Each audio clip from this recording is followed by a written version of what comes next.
Welcome to another episode of People of Data, where we get to highlight the wonderful people of data. These are our data leaders from various industries, geographies, and disciplines. Discover how companies are using data, their achievements, and the challenges they face. Today on the show, we have Boteju. Ranil has over 25 years of global experience in using data and analytics, machine learning to transform businesses. He's held senior leadership positions at major companies like the Commonwealth Bank of Australia, Vodafone, Standard Chartered, HSBC. He's currently the Group Chief Data and Analytics Officer at Lloyds Banking Group, where he focuses on data and AI to support the bank's mission of helping Britain prosper. He also serves as the non-executive director at the Information Commissioner's Office, promoting data privacy and openness. Welcome to the show, Ron. Oh, thank you for having me. Of course. Are you ready to get into it? Yeah, let's go. Awesome. So what does the Lloyds Banking Group do? Well, how do you guys make money? And how does data play a role in helping Lloyds Bank do what they want to do? Sure. So Lloyds Banking Group has been around for about 350 years. So we're one of the oldest banks, I would say, in Europe, actually. So we've been around for a really long time.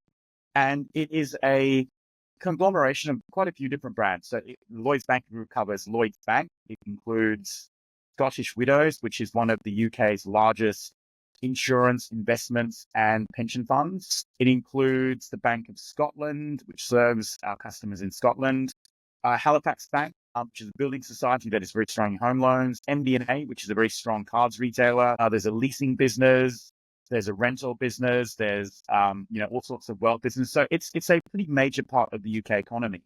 But fundamentally, we're driven by our purpose, which is helping Britain prosper. So all of these individual brands, they come together with a purpose to really help, customers across the UK and the nation to really prosper. That's really the goal. So we're very purpose driven. We're driven by this purpose. And so I always think about it, whenever I hire new people or whenever I talk to my team, what I say to them is our goal and our mission is to help Britain prosper with data and AI. We've got access to one of the world's largest data sets, more than 30 million customers. We've got about 20 million digital customers, which is more than Netflix has in the United Kingdom. So think about the richness of that data. We have a tremendous opportunity to really use that to help customers grow their wealth and to save and to secure their pensions and their retirement. So that's really the role of data at Lloyds Banking Group.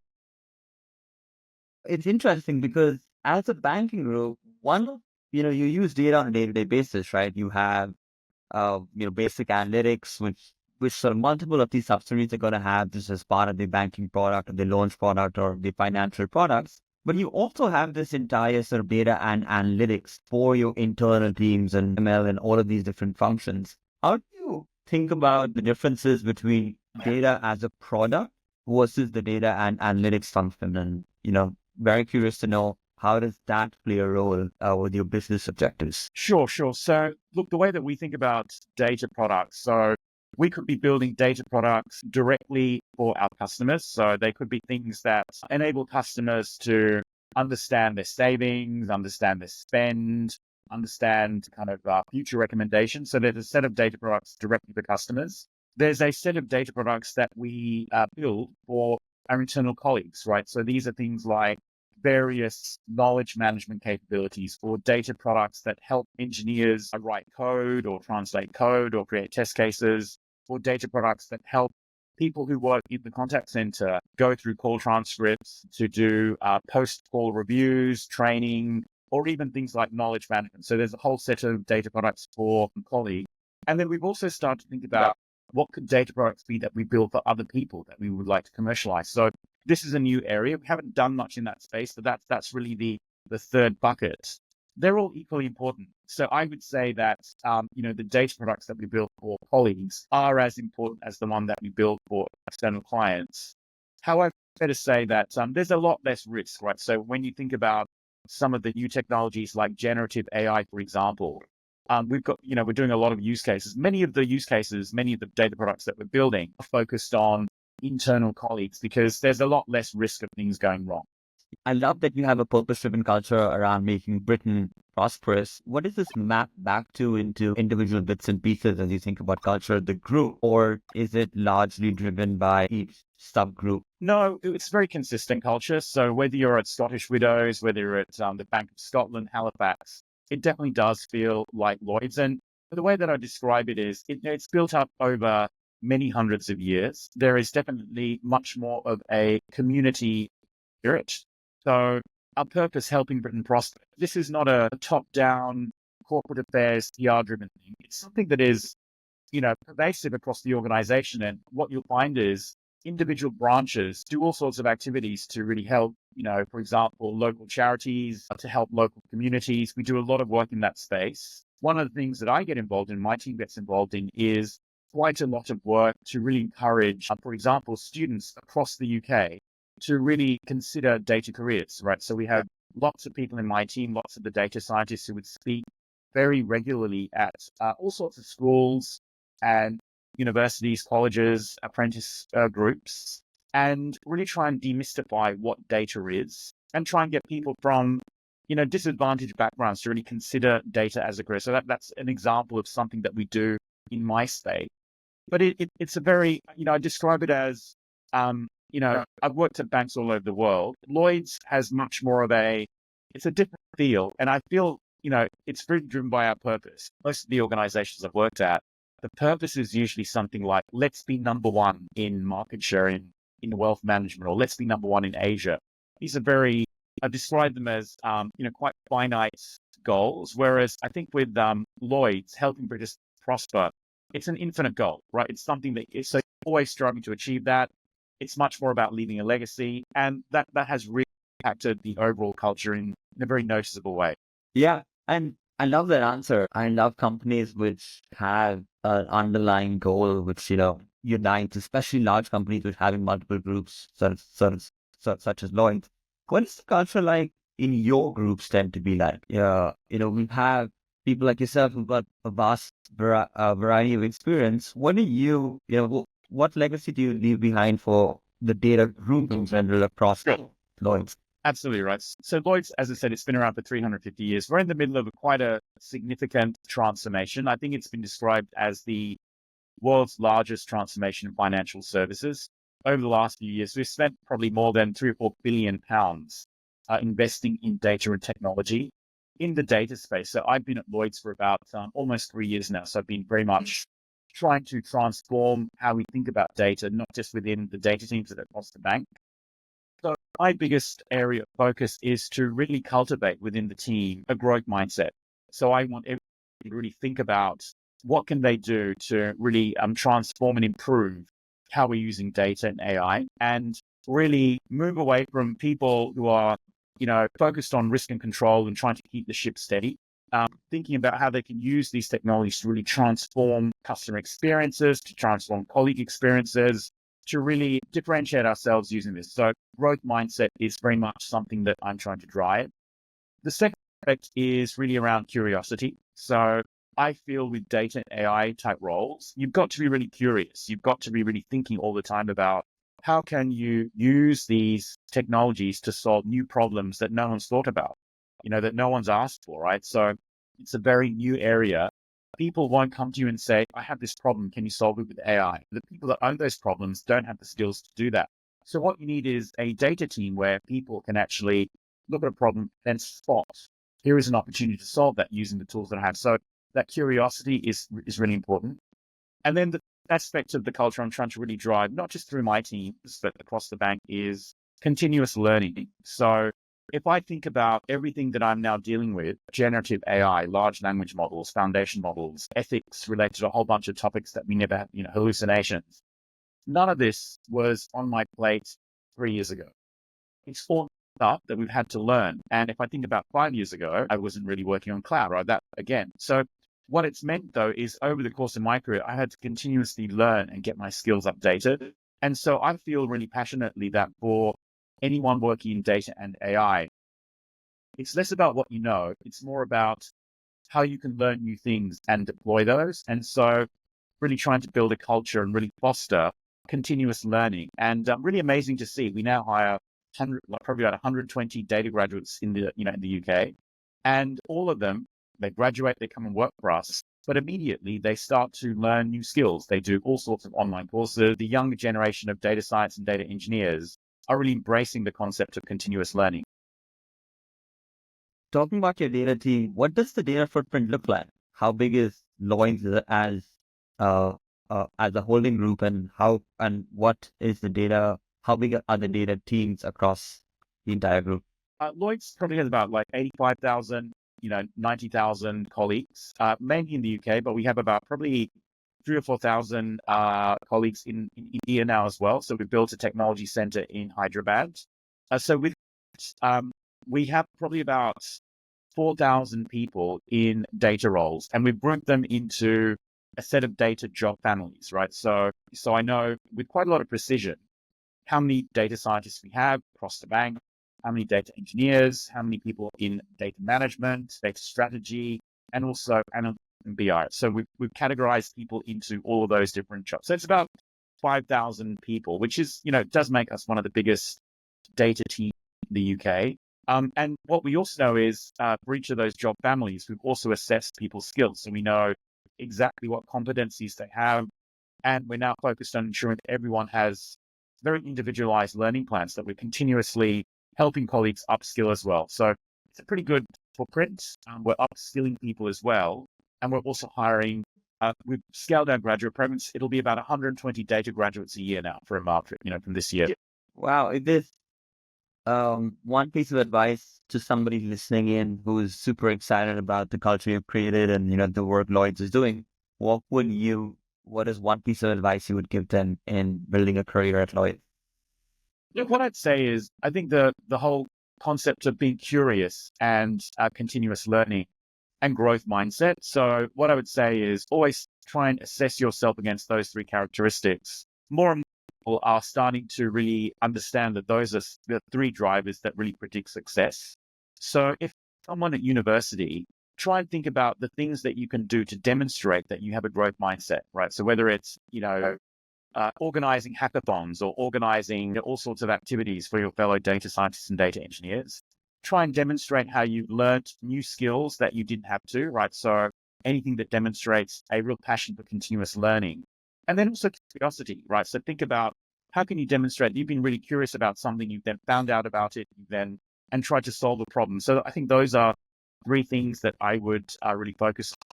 The other thing I'd say, we're in a world now where we're awash with all sorts of online tools, right? So if I think about generative AI, there's probably about 20 or 30 amazing tools out there. Play around with those, learn new things, test them out. Those are things that are always going to help you, but also demonstrate that you've got a real passion for learning and curious and growth mindset. What does the data stack look like across the group? Do you have any consistent stack? I'm assuming there's a lot of different data stacks. How do you look at that? Yeah. So look, we're 350 years old. We have lots of different brands, right? So historically, we've been very fragmented. So we've had, just in the BI space, multiple tools. What we're now doing though is we are now converging on a common set of tools. It's public. We made these announcements. We're converging on the Google Cloud platform for a lot of our data and analytics tools. What we want to do is have a consistent set of tools so that we can build like a pattern and then, really use that and scale that across the organization. It's just a much better way to work if you have consistency across your organization. It makes it easy for things like career pathing, build once, deploy many, scaling, support, evergreening. All of these things become a lot easier if you've got a simple application is a very big part of our agenda. Having said that, though, I'm very conscious that in the world that we are, we also don't want to double down on too few supplies. So things like portability are very important. And then in the world of AI, very strongly believe that as one of the UK's largest banks, we have a real duty to really foster the open source ecosystem as well, right? So a lot of our infrastructure for AI modeling does enable us to bring in external models, open source models as well. And that's something I'm very keen to really, kind of propagate and encourage. People of Data is brought to you by 5x. It's no surprise that the data space is one of the most fragmented industries with over 500 vendors in 30 plus categories. The analogy we use is data vendors are selling car parts. Imagine walking into a Honda and instead of selling you a Civic, they sell you an engine and you have to build your own car. That's exactly what's happening in the data world today. 5x is an all-in-one data platform that's incredibly easy to use. We make it easy to consolidate your data from your different systems, clean it, structure it, model it, and make it available through dashboards, reporting, and AI. Whether you're building a data platform from scratch, filling in missing pieces, or need expert data services, 5x has you covered. Imagine a world where any team can become a data and AI team in just a few clicks. If you're interested in making sure you don't get left behind in this new world of data and AI, get a demo at 5x.co. What is one thing which you have been really proud of in your tenure at Lloyds, which has caused a real business impact? One of the things I'm really proud of is the focus that we've had in the organization on data culture. So I've been running data strategies for about 15, 20 years now, right? So I've always focused on fairly standard things like data platforms, AI, data management. At Lloyd's, when I thought about our strategy, I also introduced data culture as a core pillar. And the focus of that one is, in addition to all of the technology around data and all of the algorithms and the data skills, having a pretty heavy focus on upskilling the broader organization. So we have a massive focus on ensuring that our colleagues in non-data roles are also suitably upskilled and literate about how to use data. So that's a learning I've kind of had over the last few, maybe decade, that unless you invest in your business partner's data skills, you will never really achieve the ROI. So that's something that we put a lot of effort and focus on. We spend a lot of with our senior leadership team, with the CEO, with his team, and we spend hours, getting our PhDs and our experts to explain some of these really complex topics so that they know as much about these things as almost as we do, which is fantastic. So that's something that we've done, which I don't see many others do, and that's something I'm quite proud of. What is one area which has been challenging, which you're working towards resolving? Yeah, one of the challenges has been around trying to move off legacy. So we have, targets, date that we get to. The reality, though, is when you have a very fragmented set of, siloed data, systems of insight, trying to converge onto a single stack is very complex. It's expensive, takes a lot of time. That is quite challenging, right? So often the knowledge is no longer exists in the organization. There's lots of code that needs to be unpicked. Those things have been quite challenging. And the older the organization is, the more legacy the harder it is. Sometimes I feel envious of startups and organizations where they're starting with a clean sheet of paper. They get to build their stack grounds up with the latest technology. That is a lot easier than having to transform a very complex legacy business. It's a lot harder. It requires very different skills to what you need in a fintech or in a Google or an Apple type organization. So that's definitely something that has been challenging, but we're really facing into that. And the big question on everyone's mind is AI, and we know companies are responding to it in different ways. How does your AI strategy affect your general data and analytics strategy? Is AI going to be part of the same group? Are you looking at it with different headcount? How does it impact roadmap and the business? So I'm not sure if you're familiar with the Trojan horse, right? So from the Iliad, right? So effectively, it's a way to smuggle in like a concept, or I guess in the case of the Iliad, it was a whole bunch of Greek soldiers into Troy. AI has been the Trojan horse for data and analytics.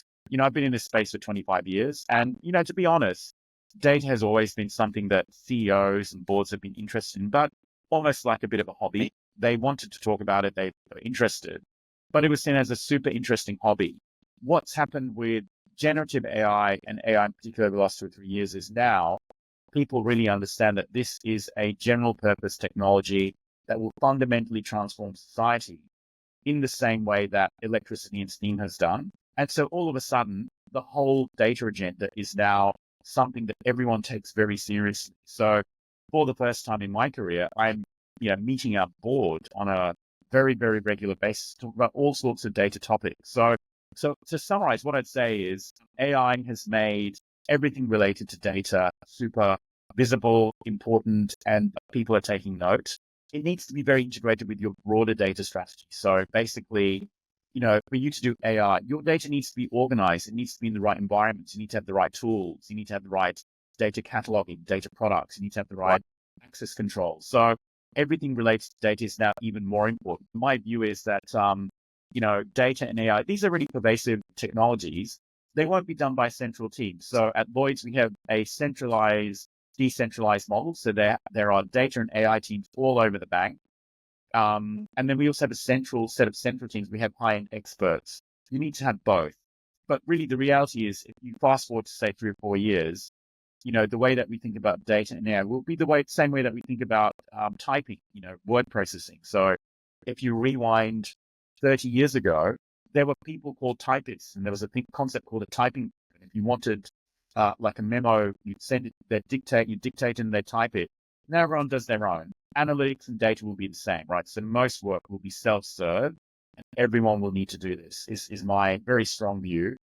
Yeah, that makes a ton of sense. Randall, thank you so much for your wisdom today. Thank you. Hey, look, really enjoyed talking to you. And hope your listeners got to learn about Lloyds Banking Group. So whether you're in the UK or India, we have a ton of roles. Check out our website. We're growing, but particularly in data and analytics. Awesome.